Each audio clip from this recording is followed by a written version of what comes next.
Hey guys, welcome back to the channel. Right here, this is my personal 1964 Karmann Ghia. And if you tuned into the first episode, well, you know what we've done to it. I gave a little backstory on it, so on and so forth. Tune into that episode, you know more about it. But really, nutshell version, I gotta get this car pretty much back together, I guess, to make it to a car show in September. Today is August 14th, I think. Somewhere right around there. It's a Thursday. So whatever a Thursday is, I think it's the 14th.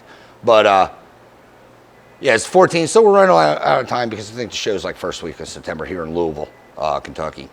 But what I'm going to try to do in this episode is going to be probably very ambitious.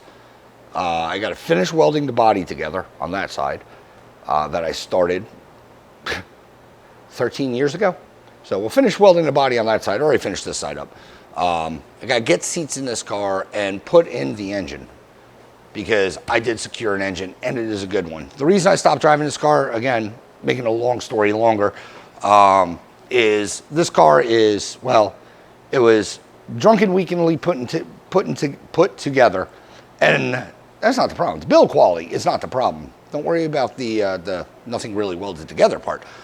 It's just dreadfully and painfully slow. It's the slowest car and also the most reliable car I have in the fleet, which is like a double edge banana. It's basically completely useless. So with that said, let me get this thing in the air. We'll start knocking out the weld work on that side. And yeah, take it from there. But the end of this episode, I hopefully, because I only have really 3 days to work on this before I lose my lift. I'm going to have an engine in this thing, a different engine. So stay tuned. Let me get this thing in the air. Join me over there.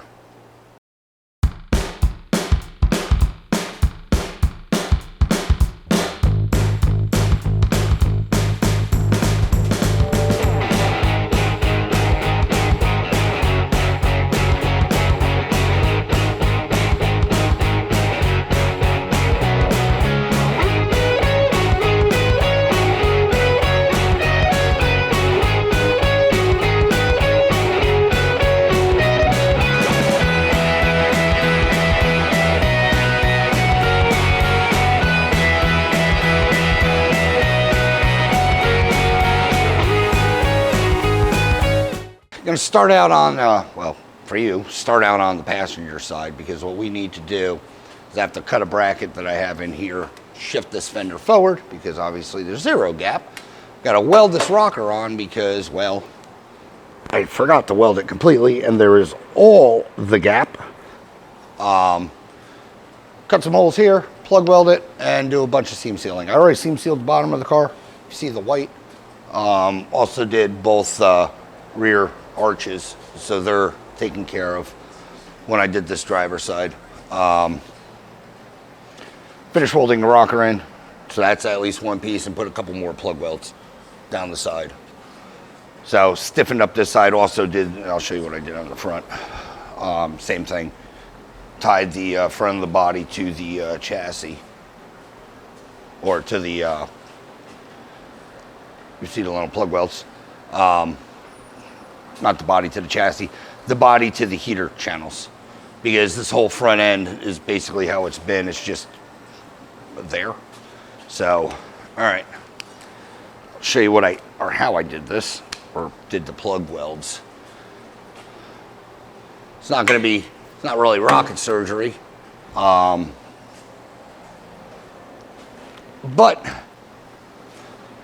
I'll just show you what I had going on. Wrong one. Little bitty drill bit. Pick some random spots that you want to put a spot weld. And all I'm doing with this is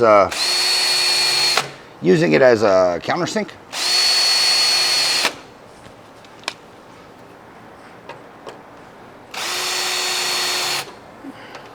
For part 2 of what I'm doing. All right. You don't have to go all the way through. You're just making little dimples. So, just beep, beep, beep. Oop, if you focus, you can maybe see. I don't know how bright that light is. The little dimples that are in there. So, just pecking the surface for part banana or B spot weld cutter. It's basically a mini hole saw. The reason, like I said, I pre-drill is so that this little tip on here, it's spring loaded. I would poke down, but it's pretty stiff spring. Is for that tip to not be able to dance around so much. And just aim and grip it and rip it. Boink. And this will cut a nice hole.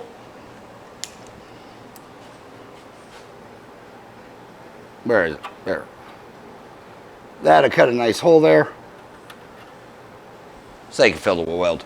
So let me go punch all that stuff up, or punch them out, fill them all with weld, and I'll show you the aftermath, at least that. I'm going to do the same thing with the rocker, pinch it together, drill it on the outside, and just plug weld it. Plug weld it to the heater channel. So like I said, this thing is fully restored. It's just a lot of corners cut on my behalf. So we're right into the wrongs. I'll be back. Real quick, all those holes are drilled, but that's not what I was going to yell about. If you don't have a spot weld cutter, you know, one of these things, you can use a drill bit. Just be careful, because if you drill too far, you're obviously going to go through the second piece of metal. You want that second piece of metal there to weld to. You don't want to take it away.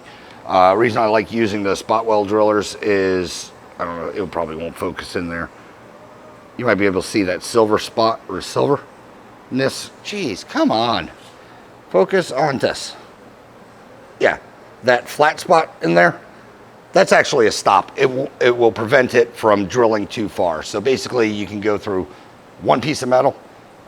You might kiss the second, depending how your walk is, but you shouldn't be able to drill through the next piece of metal. But just a little tech tip. All right, let me get this thing welded and I'll be right back. Got a bunch of seam sealing to do on this too. You can't see much, but that's done. I don't know if I showed it or not, but in there's done. Again, we gotta go back and seam seal, but those are done. And the rocker now is spot welded or plug welded on. So that gap that goes along the bottom is no more. It's actually one piece, which is good. Like I said, the other side's done already. Right now, I get my cutoff wheel, cut this bracket I have under here, so I can shift this fender forward. I think wheel caught in and bent back. I'm just going to reposition it instead of, I mean, it's not obviously correct anyway, but I need to get the fender where I want it, because I'm also going to drill through the fender, and I'll show you it on the other side. Position the fender where I want it with that bottom bracket, because this one has one too under here, holding it. But I'm just going to drill and plug weld the body so that this fender is actually, you know, attached to something, because right now it's not. The only thing holding this fender on, I don't know if you can see the flex, the only thing holding this fender is that bracket. So cut that, I'll shift this forward, drill some holes, same thing, we're just going to cut spot welds in it because I don't care. Cut spot weld holes in it, do two plug welds, and weld it back together. I'll show you the aftermath, but I mean, it's moving pretty good. I'm just trying to, like I said, get this door to work without ripping my fender, you know, more apart. Well, as always, developments happened. Change of plans. I am going to move on to the rear axle because I am out of welding gas. Also, me and my infinite wisdom, because me and infinite wisdom, it's never good. I thought I had a spare bottle over there. That one was also empty. So now I have two empty bottles. But anyway, the major welding I wanted to do is done. As far as the rocker, the fender, that's all in. I was starting to stitch this together because, I mean, there was a huge gap. I'm not going to fill that because there's lead there, or there should be. But yeah, I started stitching this closed, and I'm like, boy, it's awful dirty and not sounding the best. And, well, that's because you need gas to weld. Yep, weird. So, like I said, let me zip off the rear wheels now, and we're going to move on, or I'm going to move on to doing, get off of there. And I'm going to move on to doing the rear axles. The seals, I think, are leaking. Even if they're not, I have to get in there and fix the brakes. Because I think I said in the first video, the driver's side, pretty sure it's driver's side. The adjusters, you know, stars, I have them safety wired so they wouldn't move, because when this car would drive, they would slowly creep out and lock up that wheel. So, damn it. Let me get this thing up, blast off this wheel, and yeah, we'll just start on this side and start gripping and ripping and putting in new axle seals. First, I want to make sure that that's what it's leaking. It's the only thing I can think of. I don't think I ever replaced them. I might have. Can't remember. But let me get this thing up, get that drum off, and we'll inspect together. Where's pliers? Pliers! All right, let me pull this cotter key out.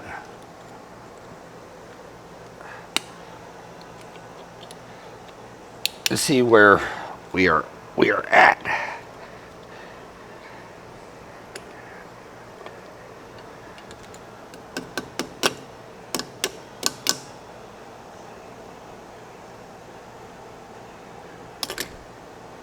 Oh, I just broke the tip off my plier. That's cool.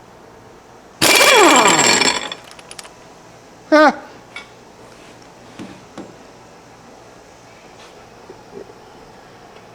What do we got going on in here?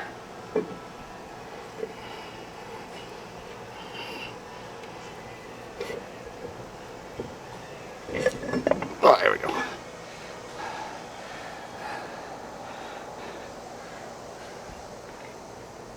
A lot of freaking brake dust.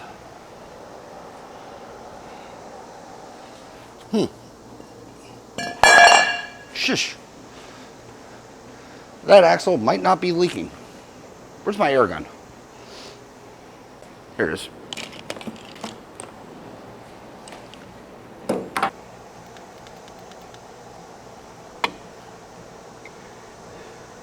Pull back. Ooh, blown cylinder. I don't know if you can see that. All right. And this is why we check. Axle seal. Oh, axle seal is holding in there. So, okay, all the leakage, blown wheel cylinder. Let me pull the other side. This is what happens when cars sit. Because those were brand new wheel cylinders when I initially installed them. And well, that's what happens. 5 years of non-use. All right, guys, what I was saying is, I don't know if you can tell, but that drum is wet, and that looks and smells like axle grease. So I might have a leaky axle on this side.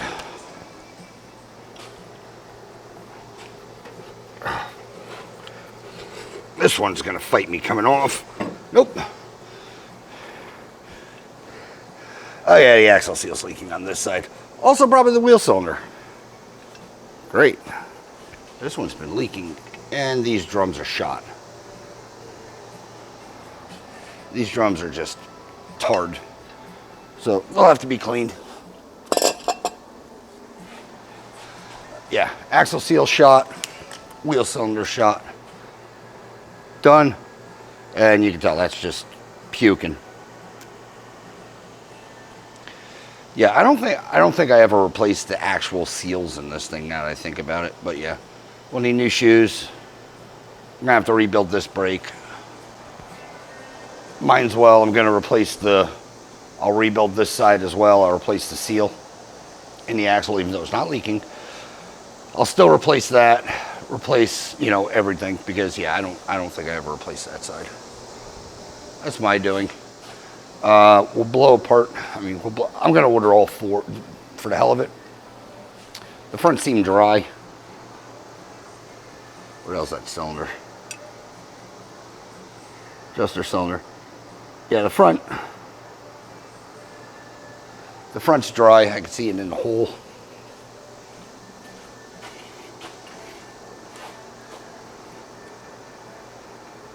And this one looks fine too. But the rears are definitely smoked.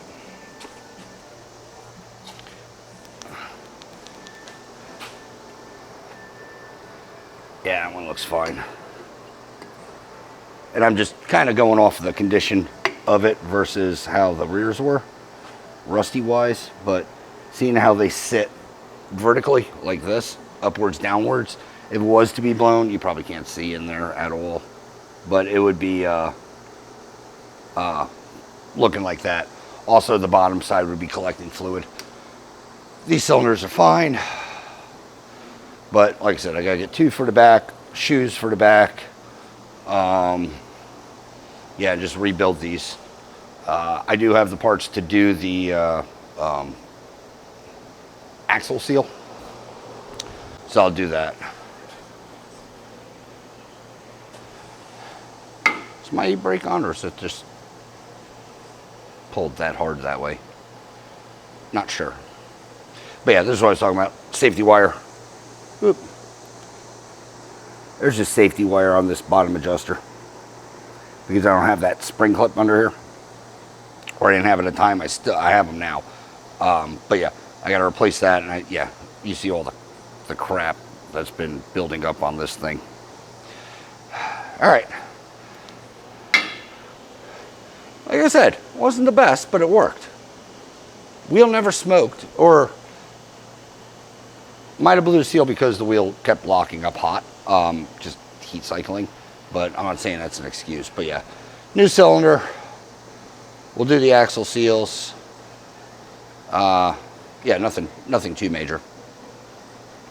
Crap. All right, let me get the axle seals. We'll do them right now. Yeah, because we got to replace the brakes anyway. So I don't care if we make a mess. All right, I'll be back. All right, I already did the other side. I had a phone call and just kept working. Sorry. Anywho's, this side's probably going to be the exact same. Even though it's not leaking now, I bet you it's going to. Because I forgot one key component when I put together the other side.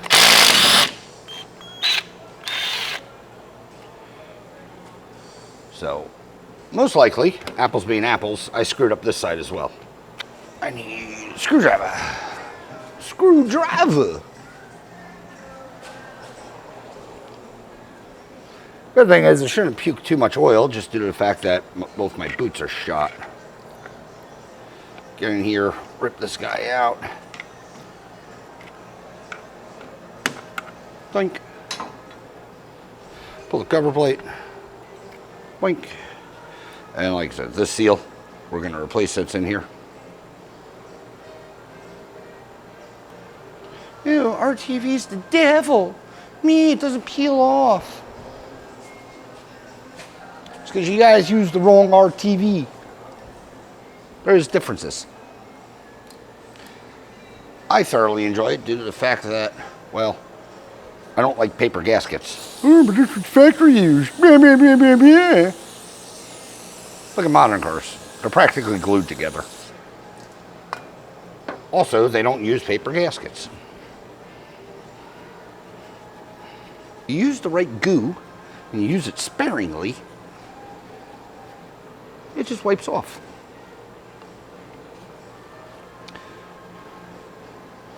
That's why I put goo on everything. Mainly because I don't want to be in this predicament and being back right into it. Even though, well, technically it lasted a decade.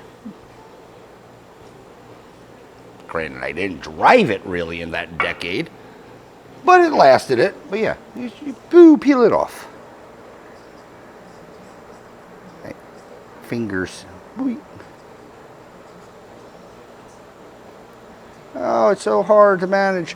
But okay, anyway, what I was getting at through my rambling and jambling, that we just pulled straight off. The bearing itself, or this guy's still on here. That's fine. Placed in the right way. Cup forward. Washer and, well, smushed O-ring. That's correct. One major component that is missing, which is causing this to leak, is there is an O-ring in here that I somehow did not reinstall.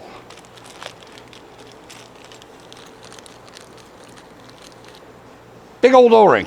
Somehow I missed it. It goes around the bearing. Then when you seat, boop, when you seat this, it sits in here, like so, and then, you know, makes a seal. Forgot this. Also, I went from a, what was it? New spacer. This transmission that's in here, it is a 1968 tranny. So, it is a 12-volt transmission already.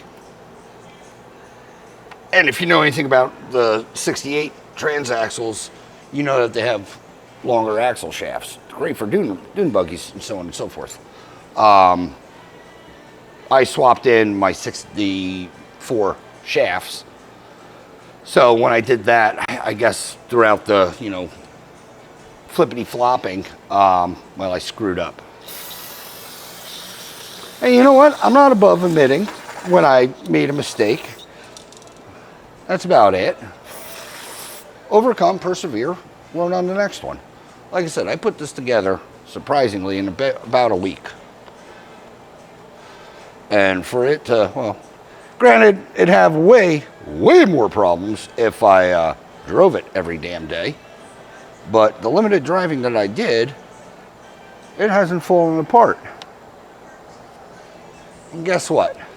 That, to me, is good enough. We get some gloves. Oh, let me drive out that bearing or bush thing.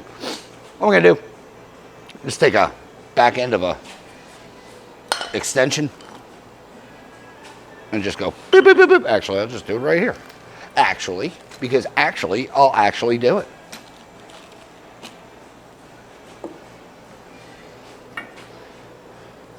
Yeah, just, yeah, oink. Take the back end, you know, where your half-inch drive hammer goes into, and just knock it out.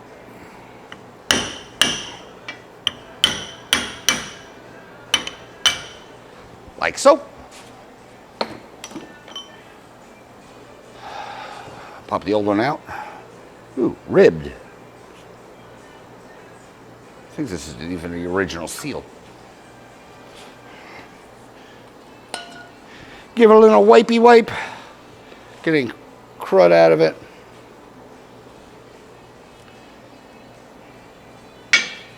Boink. Socket. These are the best seal drivers. Just go to Harbor Freight, pick yourself up the jumbo socket set. And they have almost every seal driver you would need. Also, they're one of the sockets in a pinch, I forget what size, will work on your 46 millimeter if you have a bus.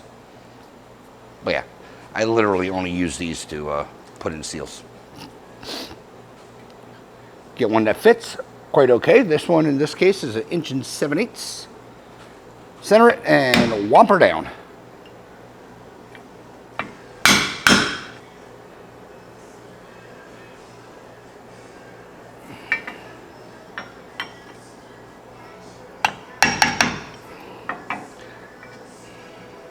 There.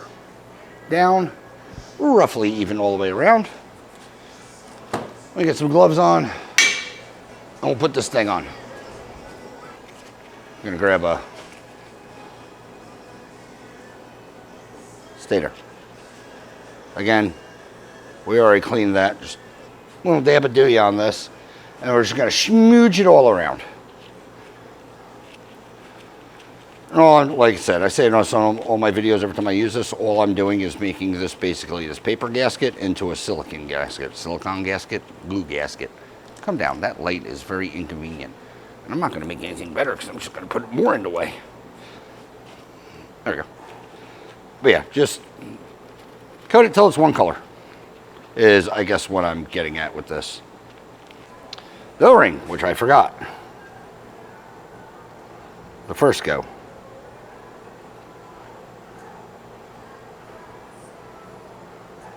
Slide that on. Get your axe bearing thingy, which I almost forgot. That goes in. That'll squish that O-ring when the wheel goes on. This goes on like that. We'll get our hardware.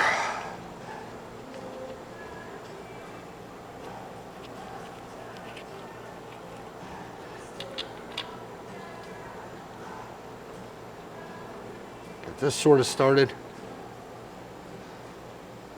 I am absolutely terrified to look behind my rear seat or under my rear seat, where my rear seat would be.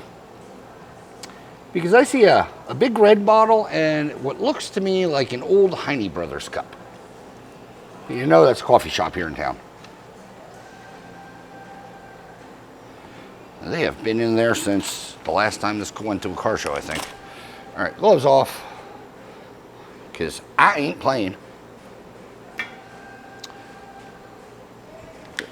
Zippery doodah this on.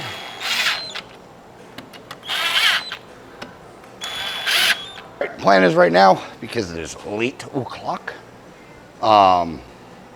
This took a little bit longer than expected. I'm gonna go and, well, tomorrow we'll replace all the shoes, wheel cylinders on both sides. And I thought I had springs laying around. I do not. I ordered them. I'm just going to go back into this later on at a later date because the top spring on the other side is hyperextended. Either that or wheel cylinder stuck out. It looks like it's hyperextended. But I'll go in, and after, when they come in, they should be here next week. Doesn't matter. I'll just go in and replace the 2 springs. Not an issue. Not really a big deal. So I'll just zip on these drums after we do everything lightly, so I can just jack it up, pull them off, and yeah, be good. All right, so tomorrow we'll do drums on this, and I guess start do the interior, because that makes more sense than pulling an engine. I think I can work on this tomorrow. I have my buddy coming in. I might have another video. He just bought himself a CTS-V, and it's probably the cheapest one in the country, so might do some recording on that one, because he's coming in to do work on it himself, but I'm losing the rack, so I might do a little BS festival with him. And Houston ways, join me next time I start recording. All right, guys. Well, like most things, developments have happened.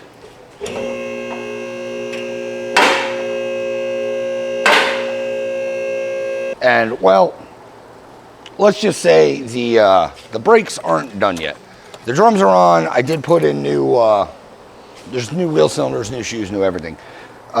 Reason our brakes are not finished is simply because I do not have hardware for it, and the hardware kit will not be here till Monday, I think.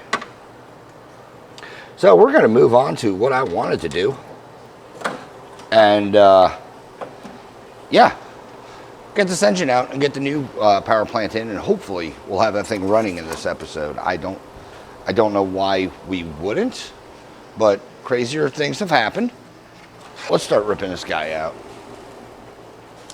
Going to be fairly straightforward. It's an engine removal, but we're going to have to also or I'm going to have to convert the new engine, which I don't know if I showed it yet, but if I did, you know what I'm talking about.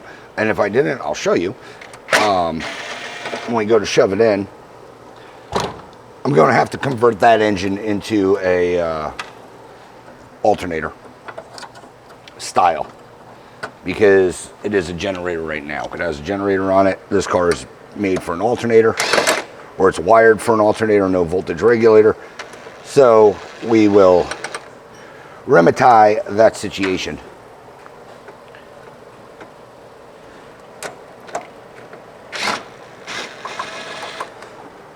Am I even taking off? There it is. We're gonna start stripping this thing down. Nothing fancy on this engine removal. Like I said, this car has been, you know, air quote, fully restored. I wish I could quote my fingers, but I cannot. So it should hopefully come apart pretty easily.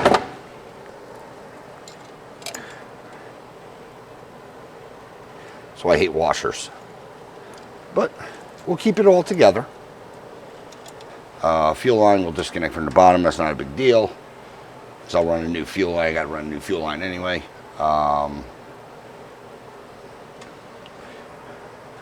12-volt power.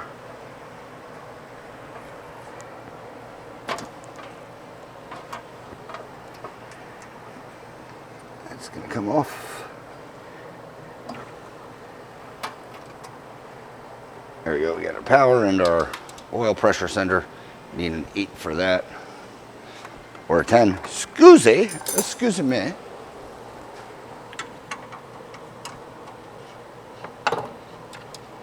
Charge back wires in there. Alright. That's all discoed. Alright, let me jack this thing up real quick. I'm going to undo the lower motor mounts. Well, let me get the 17 that's up here. The rear bolt might suck.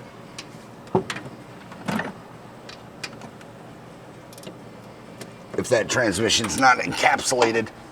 But also it's not bad because I have, this is a non-doghouse engine, so I could reach that last bolt. The new engine will not be getting that bolt on this side.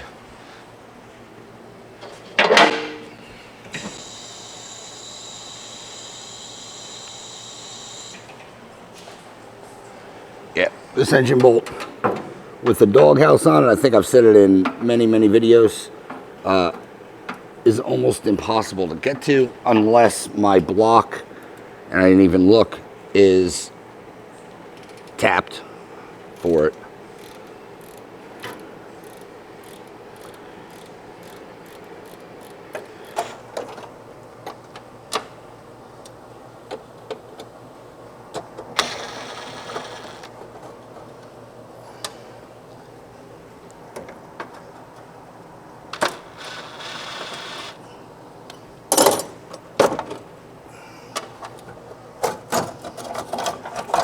This tin out of here. Let's pull the exhaust.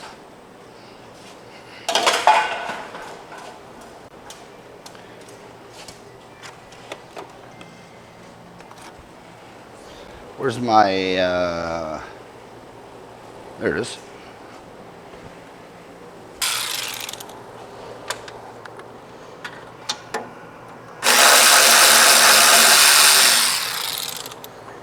All right.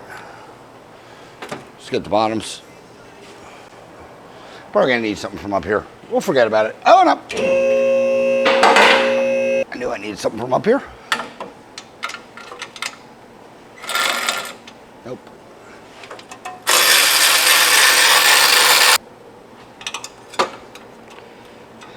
Yeah. I was talking to that yellow Ghia's gone. Talking to him, he watches the channel. And he was asking me, you know, how this car is going. I mean, it's going fine. The thing that, like I think I've said this is wild to me, is all the corners that I cut to get it to the car show. Like RTVing the pipes on.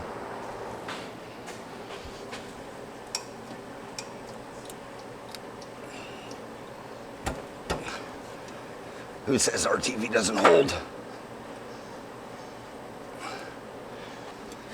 Twist it. Twist it. There we go. Easy. Like I said, this one's a slip fit. Hopefully I didn't crush those tubes too bad. You can see the lovely RTV on here, and I'll be able to put it on the new engine.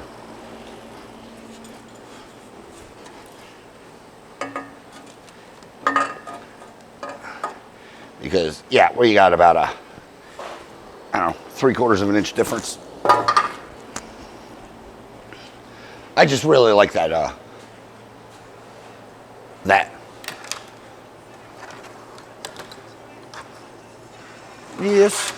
This.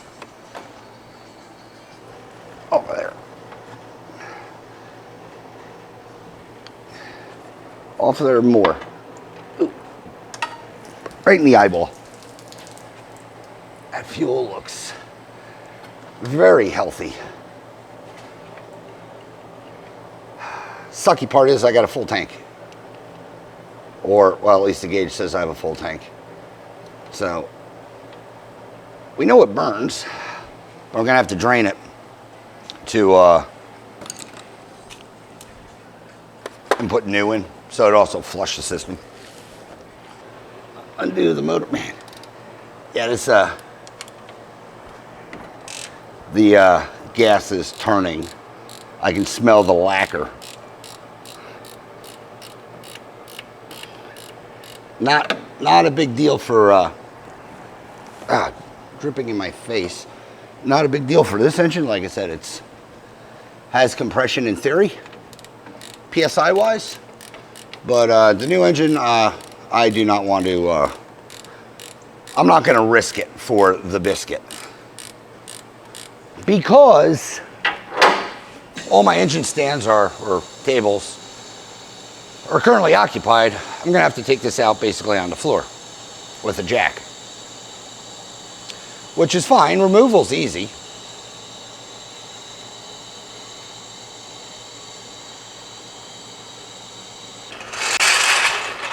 Whoop.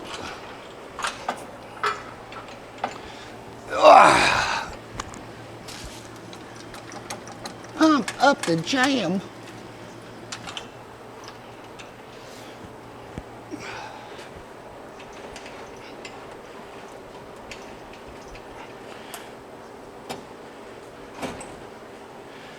Think.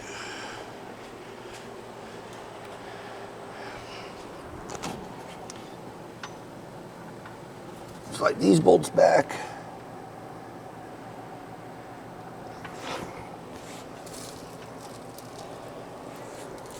Seems like I'm a little catty-wampy.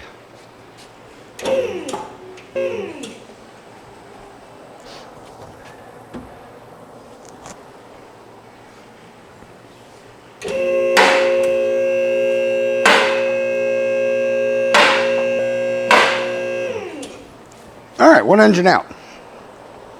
Wasn't too bad, didn't take too long.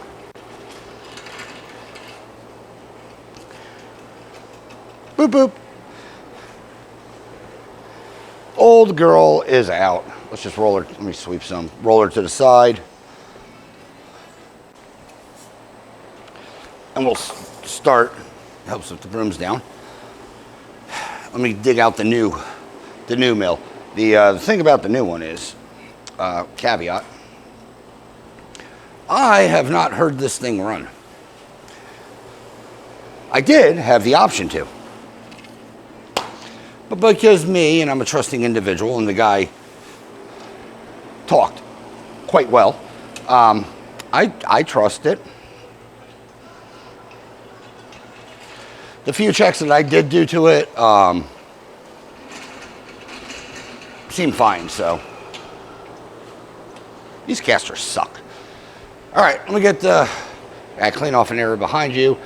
Let's roll the new engine out. We, like I said, I gotta tear some stuff off of it just to be able to get it into the car. So, be right back. I'm gonna start stripping this down. Yes, engine sitting back there. I'll go more into detail when I cannibalize what I need off of this one. What do you oh.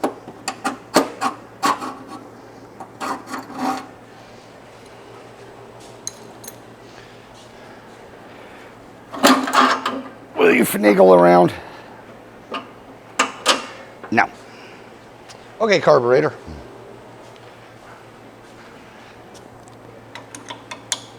You can come off. By that I mean I just need you to loosen enough for me to get you out of the way.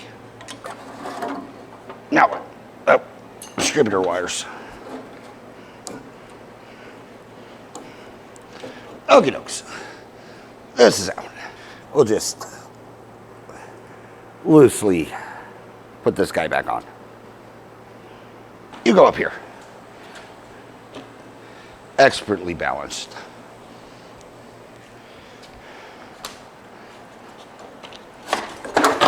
Ooh, saved it. This is why we put the bolt on the pulley.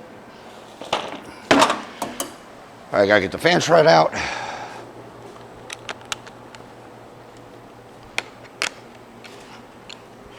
Or, no, I don't. I do not. And there's a reason I do not. Because I can't use this fan with this with that doghouse. So really simply, I'm just going to take the big bolt off and drop the whole shebang.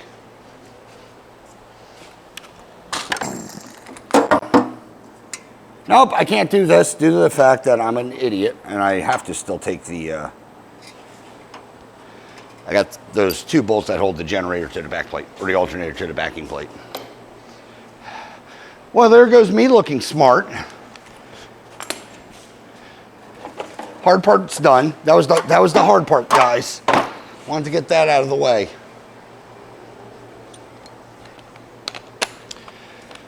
Yeah, I forgot. There's two screws that hold this generator on.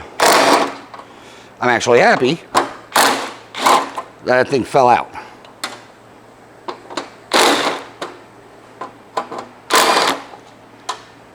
And I can use this. I might actually use this.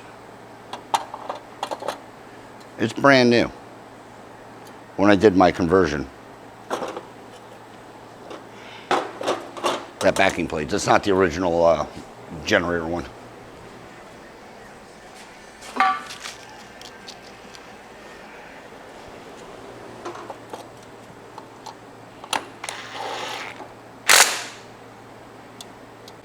All right, real quick. I don't know about you. I just pull off the gen stand. These louvers, typically I like having them face this way.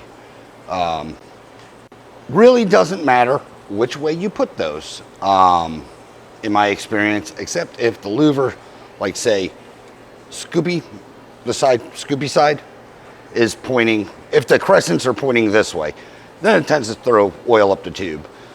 So, not a big deal. Like I said, I'm just going to rotate it so that hopefully, like I said, it doesn't matter. But in my experience, I like the air. Show you on my engine. I typically like having them orientated like this so that your crank's spinning. And in theory, these louvers are catching the oil and slinging it back down into the block versus up your fill tube. If you turn them the other way, or like I said, even like sideways, how that one is, your crank's spinning and has a tendency, in my experience, at least high RPMs, to start creeping up the fill tube. So I'm just gonna spin that around. Like I said, not a big deal, but I do like seeing these things facing like my engine. But I'm just gonna keep tearing this thing down. You're not missing anything. It's the exact same procedure. Minus I had to take the doghouse cover off to clear. So I'll be back. I will say the guy who built this engine, super cool dude. Don't get me wrong on that one, but he did like his engine shellac. It's over everything, which is fine. He didn't want it to leak. Again, if you watch this channel, new gaskets, obviously, but I'm a big fan in RTV. Have I used that shellac, Indian head, whatever you want to call it? Yeah. Have I had varying results? Yeah. Have I had more consistent results with using red RTV? Yep, that's why I use it. Like I said, RTV has always had well, not always, it's had a bad name due to the fact that people put it ridiculously on everything. Kind of like Bondo. Bondo has a terrible name just because, well, you just slather it on and call it good. Look at the side of this car. Thin coat. Basically, I'm turning this paper gasket into a silicone gasket. That's all I'm doing. I just want it to seal and be nice and hopefully, well, not leak. And, you know, you got your people in the comments, oh, well, you know, Volkswagen never used blah, blah, blah. I think I ranted about this before. Again, moons that way so that the oil can't creep up. Like I said, if paper gaskets were still great, every manufacturer would still be using them, because I can damn well tell you, paper is most likely cheaper to hole punch out than making a, you know, formed gasket.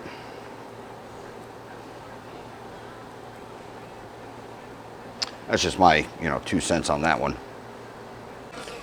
All right, guys, clutch is on.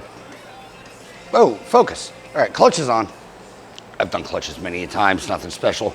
This one didn't have one, so I can't say take it off and reverse the process, but if you have one on there, take it off and reverse the process. I did put the alt stand on. This one, like I said, has a road draft tube. I know that term from Chevys. I don't know exactly what that tube is, but whatever. I like it. I like it better than that filter doobly-doo that was on there, on the one that was on here. Anywho, what I got to do right now is take off these carbs, for the simple fact that if you've ever if you've ever messed with dual carbs, you know that they don't fit unless you have a fuel injection bug, and it depends on your carbs. They do not fit. Well, you can't actually physically get them into the car. Get these crappy plugs out. Also, like I said, apparently this thing has an hour of runtime on it. I personally did not hear it run due to the fact that I am an impatient person. Shocker, I know. And I didn't want to wait for the engine to, say, cool off.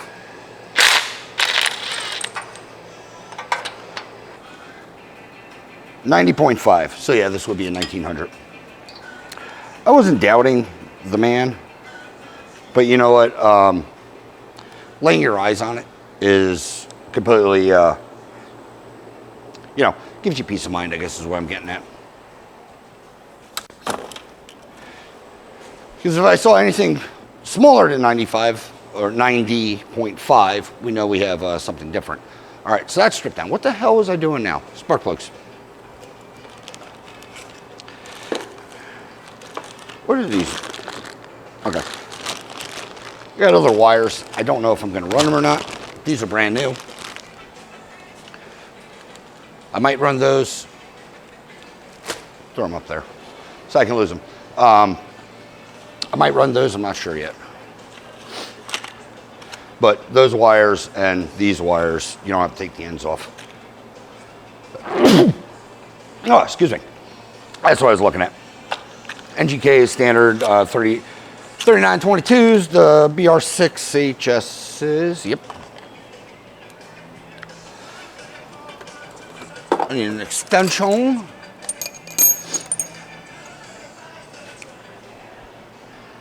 And my impact.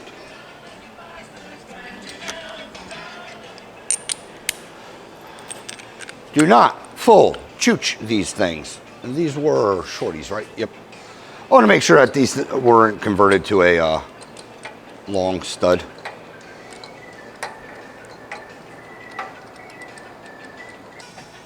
Oh, yeah, right in front of my face. Actually, coincidentally, the last thing I torqued were spark plugs.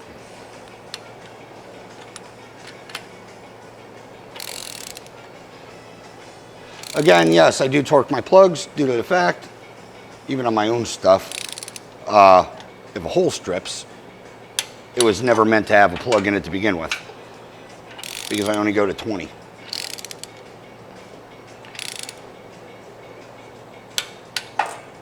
All right, guys.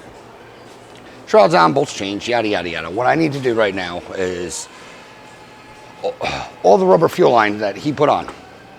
It's fine, it would work. This one's going to be the only one that stays, but this, everything is going to go to steel. I'm a big fan of running as much steel line as I can and getting rubber out of the equation. So, I don't know. Talk about it yourselves. Would it work? Yeah. My thing is this one especially, because it feeds from this side, it goes into a hard angle, and I do not want fuel restriction or, you know, lack of fuel flow, I guess is what I'm getting at. Makes sense in my brain. So let me make all that stuff, wrap it, and I'll put it back. I do like the way that he did it. As far as I have never done it. Usually, if you watch my videos, it's just a hard line that runs basically straight across the back. Mainly because I never have access when I'm doing dual carb conversions to the back of the fan shroud. So, or really never think about doing it that way. That actually might be in my repertoire now for doing things.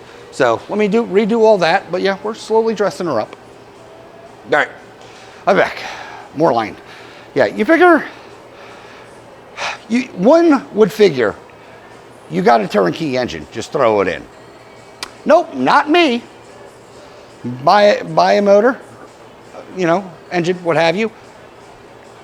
Don't even hear it run, say, yes, that's what I want, and immediately tear it down to retrofit it. Yep, it's a thing. Also, this thing had a fuel pressure regulator. Well, these cheapy Mr. Gaskets, if it is even a Mr. Gasket, it's set to 4. I do know one thing about those carbs. They are fuel, well, it's like Weber's. They're all fuel iffy. It has a fuel pump, which I never checked. Yeah, that's clearance. It has a fuel pump on it. I didn't know what style I put on. It doesn't matter. Also, because I'm running dual carbs, doesn't matter if I'm running an alternator or a generator style pump. There's clearance, is what I'm getting at. But should have really thought of that. But anywho's and ways, that pump should not throw out enough PSI to blow the bulls down, I guess is what I'm getting at. I've never had an issue with a factory pump and dual carbs. So this could be the first time. Also, if I am getting too high pressure, you can cheat fuel pumps if you didn't know.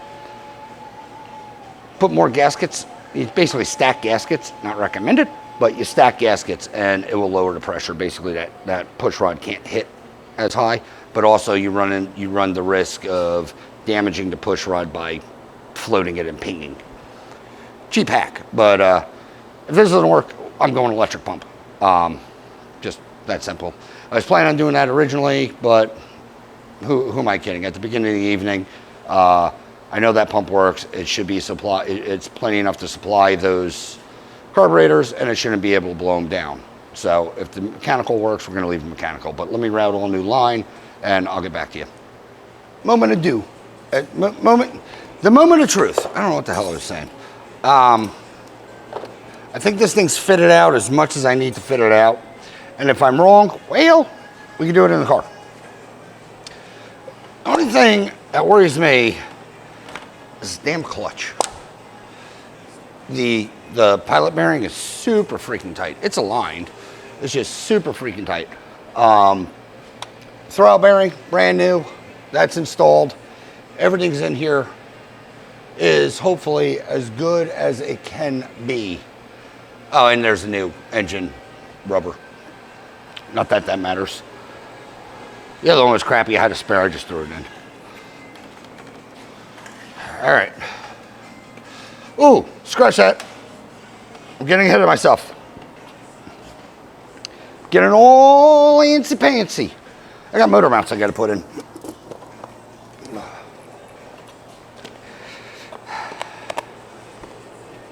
Yep, that's where I'm at.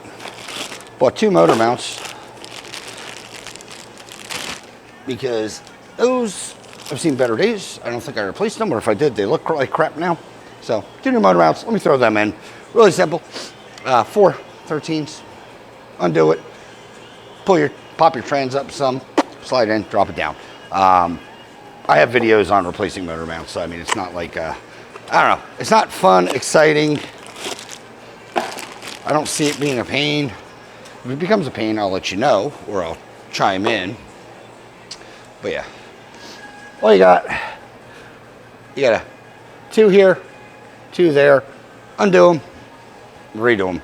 Uninstallation is the same as installation. So give me a minute, let me do that. I'm happy I saw that and didn't get really antsy-pantsy and just say, yeah, they're fine, because you see they're good enough, but not great enough. We want greater enougher, I guess is what I'm getting at. Makes no sense. Now, let's try to install this engine.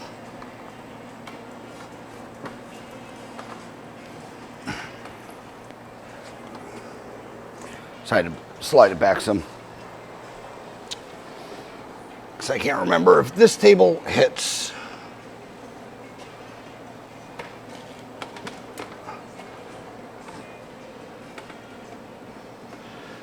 Wibble wobble. It has a broken mount ear. I wish I saw before I bought it.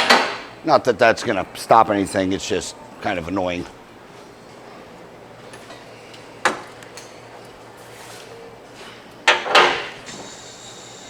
Annoying for me, that is. Right now I'm just, like I said, walking it down because I'm trying not to completely tear up my brand new gasket. It's not bend. Ooh, I'm happy we didn't go down any further.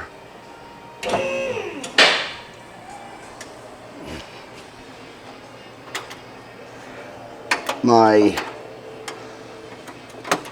high-tech throttle linkage is currently binding. And I'm not trying to bend that. Looking adequate there. I'm really tilted. Like, the whole back of the Ghia is like sloped down.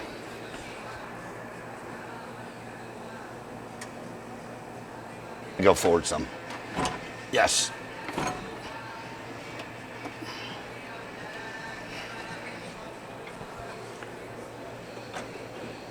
In the holes there.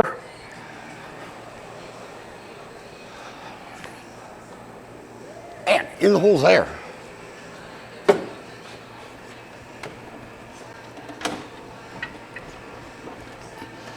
Now it's just a matter of jiggling and wiggling and hopefully getting this thing to go in.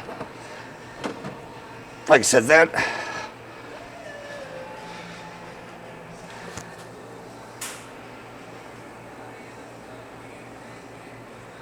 damn, we're close. Let's go up some.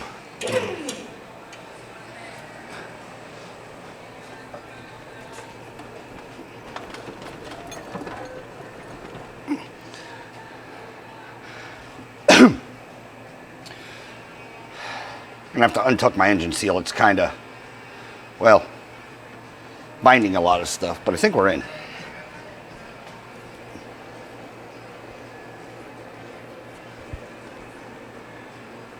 Case is indeed in.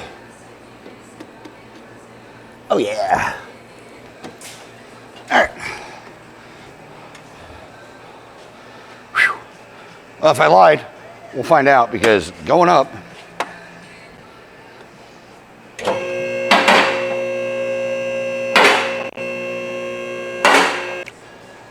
Don't know when the camera died. I just happened to look over and see you weren't recording anymore.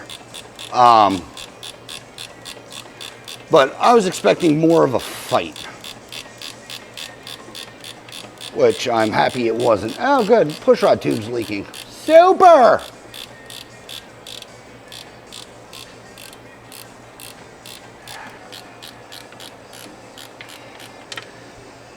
Get those in. We'll put that bolt in that I said wasn't going to go in, but now that I know that it can go in, it's going to go in as long as it threads right now.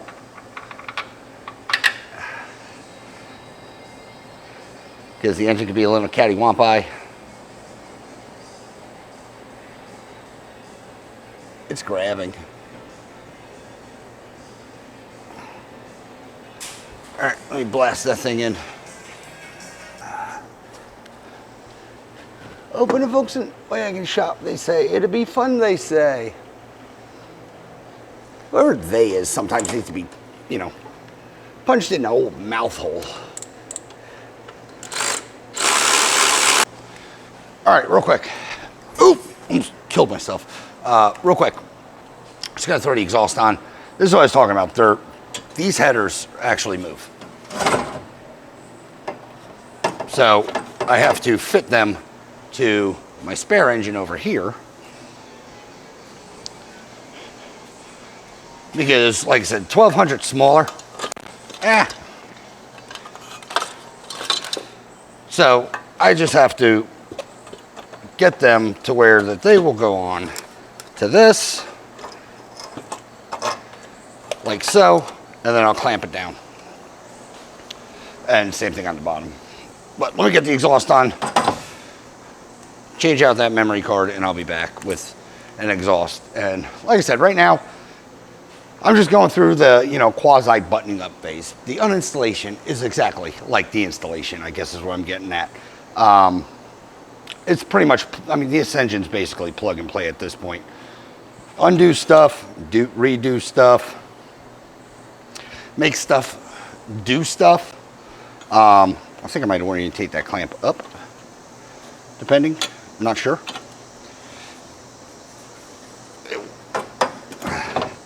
If it goes on, I'll just orientate it where I want it, but yeah. You can tell, RTV. These pipes were just RTV'd on, that's why they came off so lovely. And the beauty of it is they never leaked. And I just have to get them to rotate. Still haven't changed the memory card, but the last thing I'm going to do tonight is drain the fuel tank, and we're going to hit this hard in the morning to hopefully get this fired up, because we're looking at 10:45 tonight. But I'll show you, this is what's coming out of the tank. It's still clear. Still looks like gas. Smells like it's ready to turn though. But like I said, with the new engine, I do not want to obviously chance it.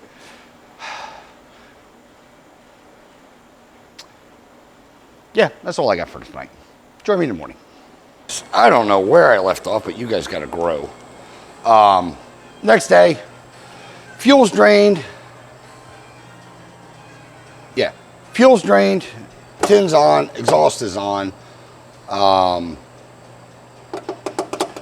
Guess what I got to do now is put the carbs on. I do know, I don't know if I said this, I do know the linkage is messed up, or the carbs aren't synced. Reason being is, well, I gotta find my flashlight.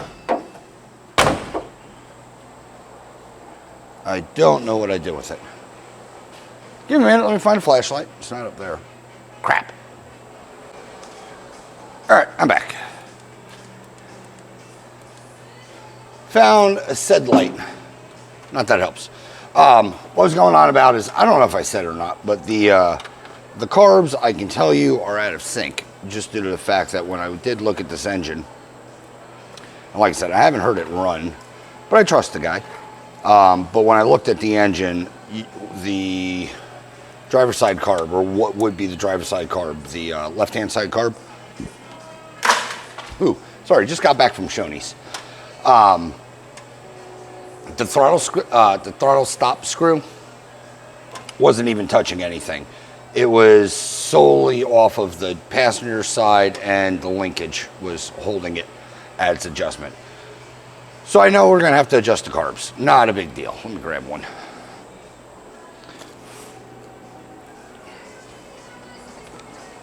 I also still have to run the fuel lines in the back of the shroud. I bent up the pipe, tube, what have you. That's bent up. Why aren't you going on? There we go. I bent up the tube. That's going to run along the back, but I need the carbs on. Also, I don't know if I mentioned this or not. This engine did have a balance tube, just a piece of hose laying actually up there. I'm not gonna run it. I typically don't run balance tubes, but if it's anything like that Type 3, it might need one. I don't know for sure, but that engine would not run worth a crap without one. Let me get some hardware.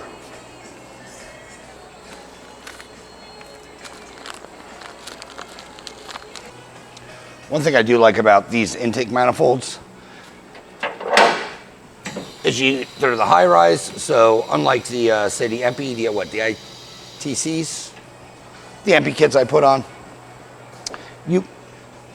hood came down, you typically can't get to the intake manifold with the Karmann, but because you have length, you're able to get to it. Let me take off that. I'm gonna have to take off the air filter anyway, so let me just do it now. Ooh. I don't know how I feel about these wires.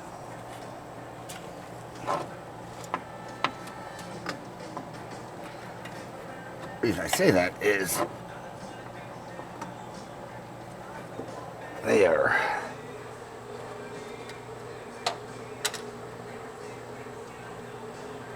they might get in the way of my linkage.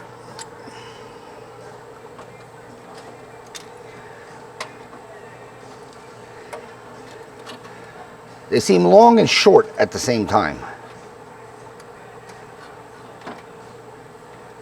What if I go over?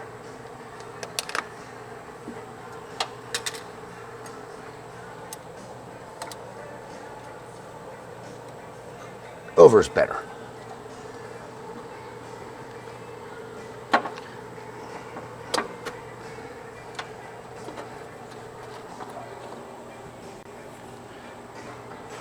All right.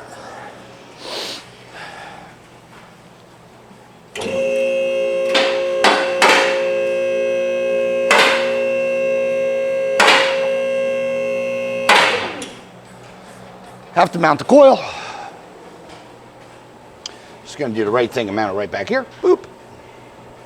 So, give me a second. I'm gonna throw it in, put some nut certs in, and yeah. Mount this coil there, and then we're going to run wires, obviously, from the electronic ignition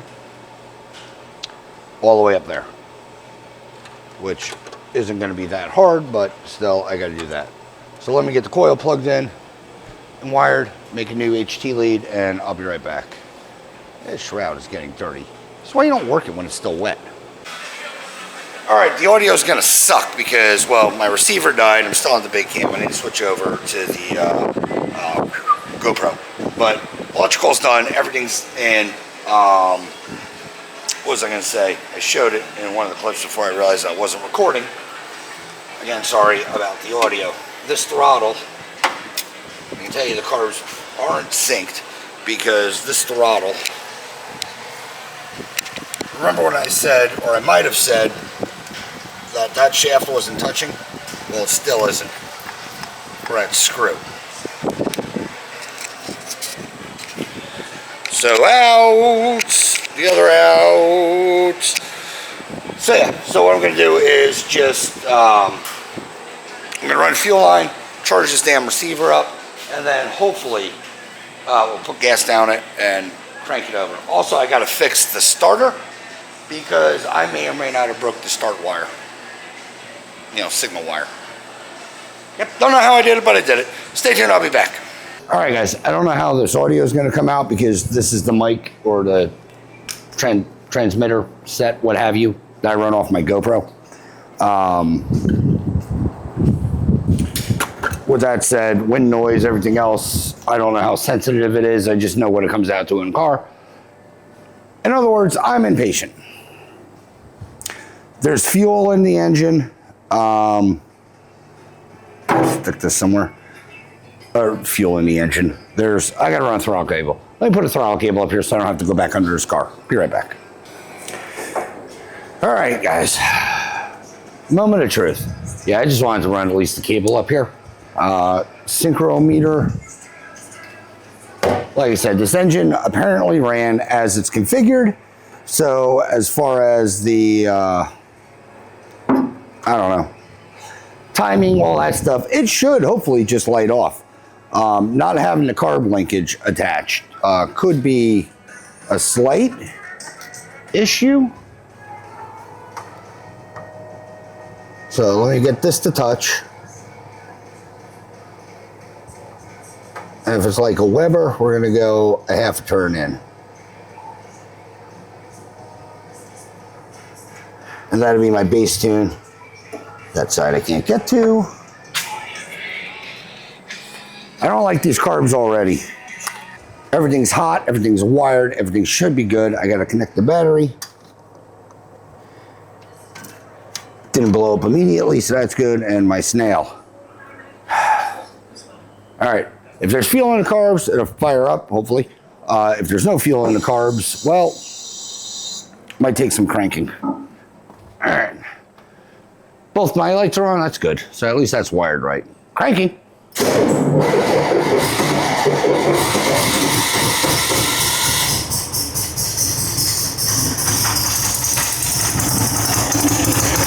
Well, that was pretty damn immediate.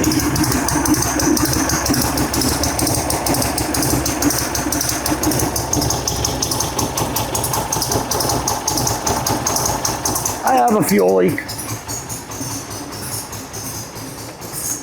All right.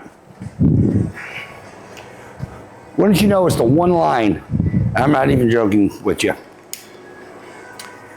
It's the one clamp I didn't change to a high pressure.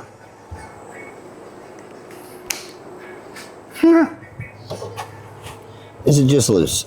I don't think I even loosened it. Let's loosen it and reorientate it.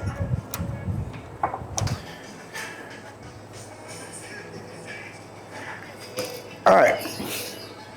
I am going to have problems tuning this due to the fact that, well,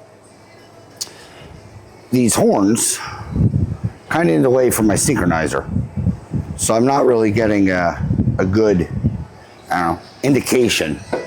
So it's gonna be old school ear tuning, I think.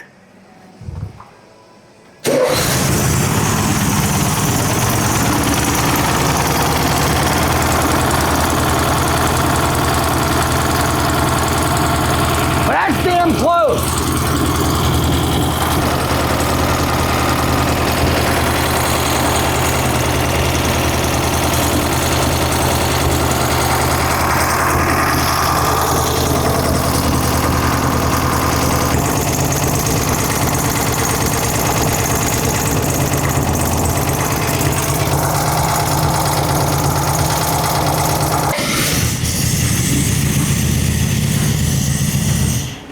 Sounds good.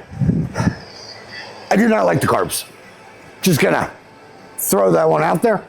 I will be ordering, this is good enough for what it is right now. But you can tell, I don't know if you can tell in the shop, she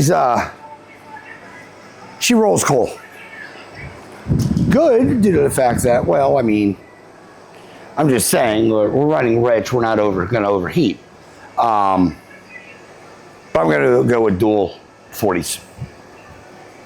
I can tune them a lot better. I feel it. I don't know, I just know them a little bit better. So this is good enough for right now. If I get dual 40s in before the show, and if I have time to put them on, I will. I'm going to order them. I mean, at this point, what's another $700? And we'll just, you know, I don't know. See what we got. But yeah, she runs good right now. I'm extremely happy. All right, let me get the linkage. We'll do one more fire up and see where we're at, and I'll probably close out this episode with the running Karmann Ghia, which is, to me, amazing. All right, guys, before I cap this video off, want to fire this thing up one more time and see how those carbs perform with the linkage. I want to make sure it's not like, you know, pop out or way out of sync, or you know what I'm saying. Just want to double check it. Throttle's still not connected. So there's that.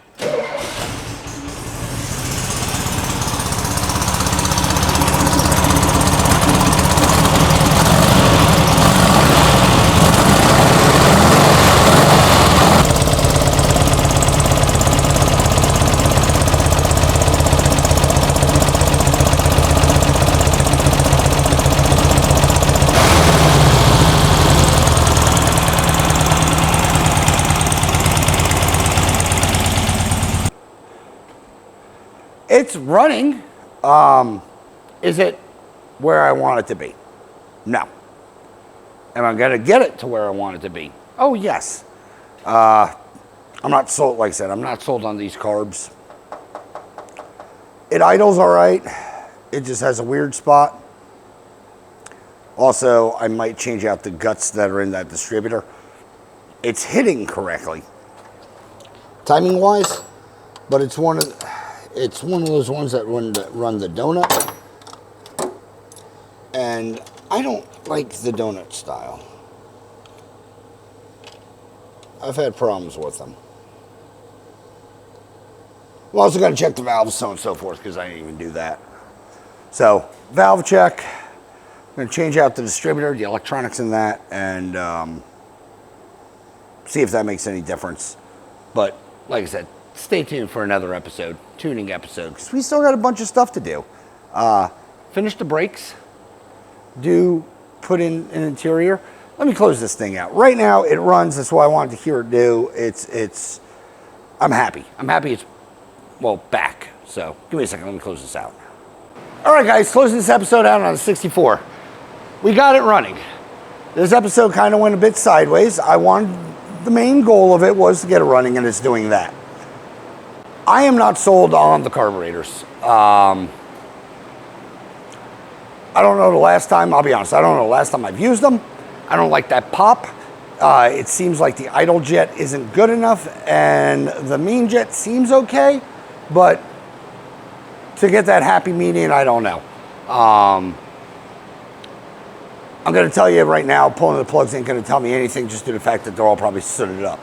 But I'll do that anyway, just to see, well, if maybe a cylinder or something's not firing. I'm also going to double check the valves.